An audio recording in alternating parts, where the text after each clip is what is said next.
Do you know what betrayal sounds like? It's not a scream. It's not even a whisper. It's a casual sentence, tossed like trash at your feet. She can eat with the servants. That's what my brother's bride-to-be said about me, loud enough for everyone to hear, but quiet enough to pretend it was nothing and my family. They sat frozen, like statues carved out of cowardice. Not one of them stood for me. So I stood for myself. Growing up, they called me the quiet one. My brother, Adrian, got the spotlight. The heir, the golden boy, the one they paraded around at family dinners, and me. I was background music, pleasant enough, but never the main song. They thought silence meant weakness. What they never understood is that silence is a weapon. The one who listens collects the sharpest truths, and I had been collecting for years. When Adrian announced his engagement, I smiled. Played the dutiful sister. Bought the dress, toasted the champagne, rehearsed the lie, and when I hugged his fiancée, Celeste, her perfume clung to me like poison. I felt it in her smile. Too perfect. Too rehearsed. That's when I knew this wasn't love. It was acquisition. I tried to convince myself I didn't care. Until I heard her. She doesn't deserve anything. Let her eat with the servants. She thought I wasn't listening. But remember what I said?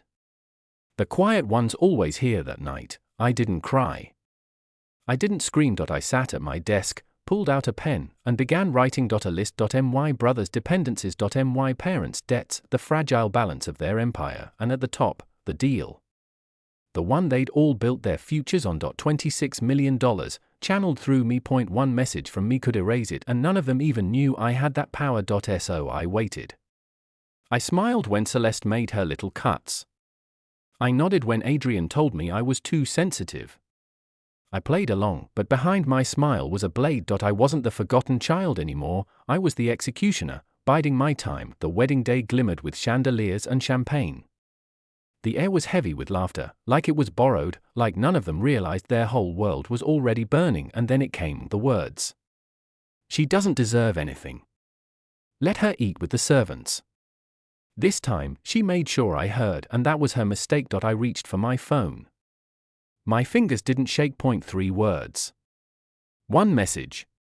Send. The deal collapsed in an instant. Adrian's phone buzzed. He frowned, read, and the blood drained from his face. His knees buckled. My mother's glass slipped from her hand, shattering across marble. My father's eyes met mine, and for the first time in my life, he saw me. Celeste opened her mouth, her painted smile breaking apart, but no words came. And me. I didn't raise my voice.